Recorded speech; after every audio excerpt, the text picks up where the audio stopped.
Hi friends, அனைவருக்குமே வணக்கம்.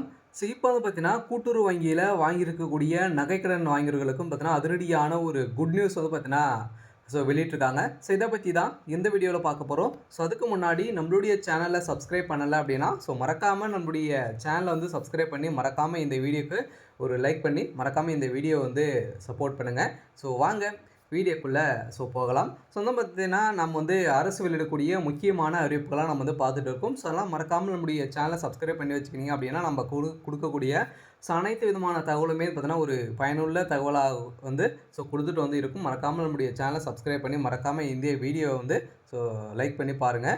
வாங்க வீடியோக்குள்ள போகலாம். அனைவரையுமே வந்து பார்த்தீங்கன்னா, கூட்டுறவு வங்கியில நகைக்கடன் வந்து வாங்கியிருப்பாங்க. அவர்களுக்கு வந்து பார்த்தீங்கன்னா, ஒரு மிகப்பெரிய ஜாக்பாட்டான ஒரு அறிவிப்பு வந்து வெளியே இருக்கு இல்லையா? நெறைய மக்கள் தனியார் வங்கியும் சரி, கூட்டுறவு வங்கியும் சரி, அனைத்து வங்கிகளுமே பொதுத்துறை வங்கியில வாங்கியிருக்கக்கூடிய நகைக்கடன் வாங்கியவர்களுக்கு ஒரு குட் நியூஸ் வந்து பார்த்தீங்கன்னா, ஆர்பிஐ வந்து ஒரு புதிய ரூல்ஸ கொண்டு வந்திருக்காங்க. ஏற்கனவே அனைத்து வங்கியிலுமே பார்த்தீங்கன்னா, நகைக்கடன் வந்து வைக்கிறாங்க. அனைவருக்குமே வந்து தெரியும். இதில கூட்டுறவு வங்கிகள் தான் வந்து பார்த்தீங்கன்னா, மக்கள் அனைவருமே ஆர்வம் காட்டி வந்து அங்கு வந்து நகையை வந்து வைக்கிறாங்க. அதுவும் கவர்மெண்ட் சார்ந்த வந்து ஒரு தள்ளுபடிக்கான ஒரு வங்கியாக இருக்கக்கூடியவர் தான் இந்த கூட்டுறவு வங்கி. இந்த கூட்டுறவு வங்கியில் தான் நகைக்கடன் வாங்கியவர்களுக்கு வந்திருக்கக்கூடிய ஒரு குட் நியூஸ் வந்து வெளியிருக்காங்க. அதேமாதிரி தனியார் வங்கியில வாங்கியிருக்கவர்களுக்குமே பார்த்தீங்கன்னா, ஒரு அதிர்ச்சியான தகவலும் வந்து வெளியே இருக்கு. இருந்தாலுமே இந்த நகைக்கடன் குறித்து ஆர்பிஐ வந்து என்ன சொல்றாங்க அப்படின்னா, கட்டாயம் நெறைய பேர் வந்து பார்த்தீங்கன்னா, நகைக்கடன் வந்து வாங்குறாங்க. அது வந்து திரும்பி வந்து பார்த்தீங்கன்னா, மீட்க முடியாத நிலை வந்து உருவாகியிருக்கு. இந்த நகை வந்து பார்த்தீங்கன்னா, அ ஏலத்துக்கு வந்து போகக்கூடிய அளவிற்கு மக்கள் வந்து இது மாரி வந்து செல்றாங்க. இதுக்காக தான் வந்து பார்த்தீங்கன்னா, இப்ப ஆர்பிஐ வந்து ஒரு அதிரடியான ஒரு ரூல்ஸ கொண்டு வந்திருக்காங்க. இது வந்து மாதம் மாதம் வந்து பார்த்தீங்கன்னா, நீங்க வந்து இஎம்ஐ மூலமாக செலுத்தி உங்களுடைய நகையை வந்து பார்த்தீங்கன்னா, மீட்டுக் கொள்ளலாம். ஒரு எளிய முறையில வந்து பார்த்தீங்கன்னா, இப்ப அதிரடியாக கூட்டுறவு வங்கியிலேயும் பார்த்தீங்கன்னா, இந்த எளிய முறை வந்து கொண்டு வந்திருக்காங்க. இதன் அடிப்படையில் தான் இன்றைக்கு வந்து பார்த்தீங்கன்னா, ஒரு அதிரடியான அறிவிப்ப இன்று தமிழகத்தில கூட்டுறவு வங்கிகள் வந்து பார்த்தீங்கன்னா வெளியிட்டிருக்காங்க. இந்த கூட்டுறவு வங்கியில இருக்கக்கூடிய நகைக்கடன் தள்ளுபடி ஆகுமா? அப்படின்ற சாத்தியம் இருக்கா? அப்படின்ற கேள்வியுமே எழுந்திருக்கு. இத பத்தி லாஸ்ட்டா நம்ம வந்து பார்க்கலாம். இப்ப இந்த ஆர்பிஐ கொண்டு வந்திருக்கக்கூடிய ஒரு குட் நியூஸ்னா, இந்த இஎம்ஐ மூலமாக நீங்க வந்து உங்களுடைய நகையை வந்து மீட்டுக் கொள்ளலாம் அப்படின்றத வந்து பார்த்தீங்கன்னா சொல்லியிருக்காங்க. இத பத்தி ஒரு சில இன்ஃபர்மேஷன்லாம் வந்து குடுத்துருக்காங்க. பார்த்தீங்கன்னா அனைவருக்குமே தெரிஞ்சு கொள்ள வேண்டிய ஒரு மிகப்பெரிய ஒரு தகவல தான். இத முழுமையா பார்க்கலாம். இந்த வந்து பார்த்தீங்கன்னா, இப்போ வந்து அவசர காலத்தில கை கொடுத்து உதவக்கூடியது கூட்டுறவு வங்கியில இருக்கக்கூடிய நகைக்கடன் தான். நகைக்கடன் வந்து திரும்பி செலுத்துவதற்கான காலக்கெடு என்ன வழிமுறைகள் வந்து பணத்தை வந்து செலுத்தலாம். ஒரு வேளை பணம் வந்து கட்ட தவறினால் ஏலத்திற்கு செல்லும் நகை எப்படி வந்து மீட்பது என்பது குறித்து அறிந்து அனைவருமே வந்து பார்த்தீங்கன்னா அணிந்து கொள்வது நல்லது. இதனால வந்து பார்த்தீங்கன்னா, அவசர தேவைக்காக கையில வந்து பார்த்தீங்கன்னா, அனைத்து மக்களுமே எமர்ஜென்சிக்காக வந்து பார்த்தீங்கன்னா, அனைவரையுமே நம்ம வந்து நகைக்கடன் வந்து அடகு வைத்து நினைக்கும்போது பெரும்பாலோர் வந்து பார்த்தீங்கன்னா, முதல் தேர்வு கூட்டுறவு வங்கியில இருக்கக்கூடிய கூட்டுறவு வங்கிகள் தான் இருக்கிறது. இதற்கு காரணம் என்ன அப்படின்னு பார்த்தீங்கன்னா, மிக குறைந்த வட்டி நம்பகத்தன்மை வந்து பல மடங்கு வந்து சந்தேகத்தில் இருந்து இருப்பதால், நடுத்தர குடும்பங்களின் அவசர பணம் வந்து தேவைக்கு கூட்டுறவு வங்கிகள் வந்து நாடுகிறார்கள்.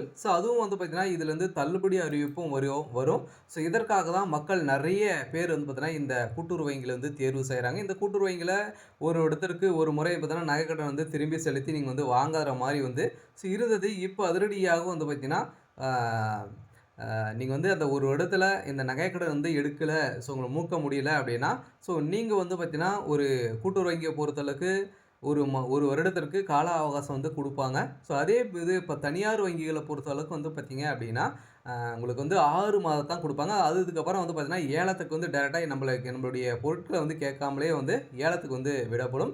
ஆனால் இப்போ வந்து பார்த்தீங்கன்னா, அதிரடியாக கூட்டுறவு வங்கி ஒரு முக்கிய முடிவுகள வந்து எடுத்திருக்காங்க. இதுல நகைய வந்து அடகு வைத்து பணம் வாங்குவது எவ்வளவு முக்கியமோ, அதை விட முக்கியம் அந்த நகைய வந்து எப்படி மீட்க போகிறோம் என்பது தான் ஒரு மிகப்பெரிய சவாலாக இருந்த நிலையில, இதன் அடிப்படையில பொதுவாக கூட்டுறவு வங்கிகளில வழங்கப்படும் நகை கடன்களுக்கு 1 ஆண்டு காலம், அதாவது 12 மாதங்கள் கால அவகாசம் வழங்கப்படுகிறது. அதாவது நகையை அடகு வைத்தால் நாளில் இருந்து 1 வருடத்திற்குள் கடனை திருப்பி செலுத்த வேண்டும். சில குறிப்பிட்ட குறுகிய கால கடன்களுக்கு மாதம் காலங்கள் மட்டுமே அவகாசம் வந்து தரப்படும். ஆனால் சம்மந்தப்பட்டவர்கள் கடனை பெறும்பொழுது உங்களுக்கான கால வரம்பு 6 மாதங்களோ அல்லது 1 வருடமோ என்பதை வங்கியிலேயே தெரிவிக்க தெளிவாக கேட்டு தெரிந்து கொள்வது நல்லது. இந்த நிர்ணயிக்கப்பட்ட காலத்துக்குள் கடனை அடைக்க தவறினால் வட்டி விகிதம் அதிகரிப்பதோடு நகைகள் வந்து பார்த்தீங்கன்னா பொது ஏலத்திற்கு செல்லவும் மிக பெரிய அபாயம் வந்து ஏற்பட்டிருக்கு. இதன் அபாயத்தை குறைக்கும் விதமாக தான் பணத்தை திரும்பி செலுத்துவதில் வாடிக்கையாளர்களுக்கு பெரும் சுமை வந்து தெரியாத வகையில் கூட்டுறவு வங்கியிலிருந்து சில எளிய முறைகள் வந்து பார்த்தீங்கன்னா வழங்கியிருக்காங்க. இதில் தனியார் நிதி நிறுவனங்களைப் போலவே மாதம் குறிப்பிட்ட தொகை வந்து தவணை வந்து அதாவது இஎம்ஐ கட்ட வேண்டும் என்று கட்டாயம் கூட்டுறவு வங்கியில் இல்லை. ஆனால் நீங்கள் நினைத்தால் 1 வருடம் கால அவகாசம் முடியும் நாளில் ஒட்டுமொத்த அசல் தொகையுமே வந்து அதற்கான வட்டியையும் வந்து சேர்த்து ஒரே தவணையாக செலுத்தி நகையை வந்து மீட்டு கொள்ளலாம். ஆனால் அதே போல் ஒவ்வொரு வசதியுமே இதில் உள்ளது. அதாவது 1 வருட காலத்திற்குள் உங்களின் கையில் எப்பொழுதெல்லாம் பணம் கிடைக்கிறதோ அப்போதெல்லாம் பகுதியாக அசல் மற்றும் வட்டி தொகையை வந்து பார்த்தீங்கன்னா வங்கியில் செலுத்தி வரம்பு வைத்து கொள்ளலாம் என இந்த கடன் சுமையை வந்து படிப்படியாக குறைக்கும் வகையில் கூட்டுறவுகள் வந்து முக்கிய முடிவுகளை வந்து எடுத்திருக்காங்க. சொல்ல பார்த்தீங்கன்னா நீங்கள் வந்து மாதம் வந்து கட்டலாம் அப்படின்றத வந்து தனியார் வங்கிகள் வந்து பொதுத்துறை வங்கிகளெலாம் வந்து சொல்லியிருக்காங்க. கூட்டுறவு வங்கியை பொறுத்தளவுக்கு உங்களுடைய கையில் எப்போ அமௌண்ட் வந்து இருக்கோ அப்போ வந்து பார்த்தீங்கன்னா ஒரு விட வந்து கால அவகாசம் வந்து கொடுத்துருக்காங்க அப்படின்னா அதில் வந்து பார்த்தீங்கன்னா நீங்கள் வந்து 1 மாதம் கட்ட முடியல அப்படின்னா 2 மாதத்துக்கு சேர்த்து வந்து பார்த்தீங்கன்னா உங்கள் கையில் எவ்வளோ அமௌண்ட் இது இருக்கோ இவ்வளோ தான் அப்படின்றத வந்து தெரியல.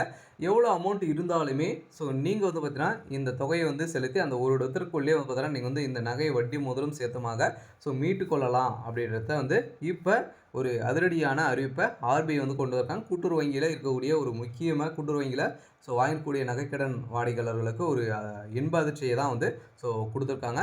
எல்லாம் நகைக்கடன் வாங்கிகளுக்கு குட் நியூஸ் வந்து பொறுத்தளவுக்கு பார்த்தீங்கன்னா இங்கே தான் நகைக்கடன் வாங்கிகளுக்கு ஒரு சூப்பர் குட் நியூஸ் வந்து பார்த்தீங்கன்னா ஈஸியான வழியை வந்து காத்திருக்க கொண்டிருக்கிறது. ஒரு வேளை 1 ஆண்டு காலம் முடிந்த பிறகும் உங்களால் முழு பணத்தையுமே செலுத்த நகையை வந்து மீட்க முடியல அப்படின்னா இந்த சூழ்நிலை ஏற்பட்டால் நகை ஏலத்தில் வந்து விட்டு விடுவர்களுக்கோ என்று கவலைப்பட தேவையில்லை. அதற்கான ஒரு சூப்பரான வழி வந்து இருக்குது. இதுதான் கடனை வந்து திருப்பி செலுத்தும் முறை வந்து பார்த்தீங்கன்னா இதன்படி நீங்கள் வங்கி கடனுக்கான 1 ஆண்டு கால வட்டி தொகையை மட்டுமே முழுமையாக கணக்கிட்டு வங்கியில் வந்து செலுத்த வேண்டும். அது மட்டுமின்றி அவற்றை தேதியில் வந்து பார்த்தீங்கன்னா தங்கத்தின் சந்தை மதிப்பு ஏற்ப நகையை வந்து மறுமதிப்பீடு செய்வார்கள். அதன் மூலம் பழைய கடனை வந்து முடித்துவிட்டு அதே நகைக்கு புதிய கடனாக மாற்றி நகையை வந்து ஏலம் பட்டியலிருந்து தடுக்க முடியும் அப்படின்றத வந்து பார்த்தீங்கன்னா இப்போ கூட்டுறவு வங்கியில் நகைக்கடன் வாங்கிறதுக்கு ஒரு இன்ப அதிர்ச்சியை தான் வந்து கொடுத்துருக்காங்க. இருக்கிற வங்கியெல்லாம் பார்த்தீங்கன்னா இது மாதிரி பண்ண மாட்டாங்க. கூட்டுறவு வங்கியில் அதிரடியான ஒரு நகைக்கடன் உள்ளவர்களுக்கு ஒரு அதிரடியான அறிவிப்பை வழியாக இருக்குது. சரி, ஓகே. இன்றைக்கான அப்டேட் வந்து இதுதான். மறக்காமல் நம்மளுடைய சேனலை சப்ஸ்கிரைப் பண்ணி சப்போர்ட் பண்ணுங்கள். தேங்க்யூ.